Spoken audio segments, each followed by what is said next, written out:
കാസർഗോഡ് ചിറ്റാരിക്കാലിൽ സുഹൃത്തിന്റെ കുത്തേറ്റ് യുവാവ് കൊല്ലപ്പെട്ടു. മൗക്കോട് സ്വദേശി KV പ്രദീപിനെ കുത്തിയ സുഹൃത്ത് റെജി പോലീസ് കസ്റ്റഡിയിലുണ്ട്. സാരംഗാണ് ചേരുന്നത് വിശദാംശങ്ങളുമായി. സാരംഗ്, കാസർഗോഡ് നിന്ന് ഇന്ന് 2 മരണവാർത്ത, കൊലപാതക വാർത്ത വരുന്നു. വിശദാംശങ്ങൾ എന്താണ്?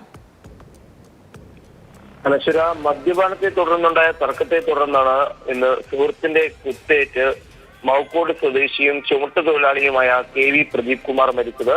ഇന്ന് വൈകിട്ട് 7 മണിയോട് കൂടിയായിരുന്നു ഇത്തരത്തിൽ ദാരുണമായൊരു സംഭവം ഉണ്ടായത്. ഇവർ രണ്ടുപേരും അടുത്ത സുഹൃത്തുക്കളായിരുന്നു. ഇവർ രണ്ടുപേരും മദ്യപിക്കുന്നതിനിടയിൽ ചെറിയ തോതിലുള്ള വാക്കുതർക്കം ഉണ്ടാവുകയും അത് പിന്നീട് കയ്യേറ്റത്തിലേക്ക് കലാശിക്കുകയുമായിരുന്നു.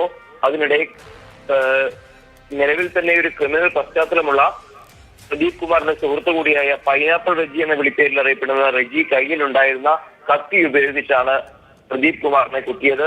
അതിനെ തുടർന്ന് പ്രദീപിനെ പയ്യന്നൂരിലുള്ള ഒരു സ്വകാര്യ ആശുപത്രിയിൽ എത്തിച്ചു. പക്ഷേ അവിടെ നിന്ന് രക്ഷിക്കാനായില്ല. പിന്നീട് പരിയാരം മെഡിക്കൽ കോളേജിലേക്കുള്ള യാത്രക്കിടയിലാണ് പ്രദീപ് കുമാറിന്റെ ജീവൻ നഷ്ടപ്പെടുന്നത്. അനശ്വര, എന്തായാലും ചിറ്റാരിക്കൽ പോലീസ് കേസെടുത്ത് അന്വേഷണം ആരംഭിച്ചിട്ടുണ്ട്. നിലവിൽ ഈ പൈനാപ്പിൾ റെജി എന്ന് വിളിക്കപ്പെടുന്ന റെജി പോലീസ് കസ്റ്റഡിയിലാണ്. ഇതുവരെയും അറസ്റ്റ് രേഖപ്പെടുത്തിയിട്ടില്ല.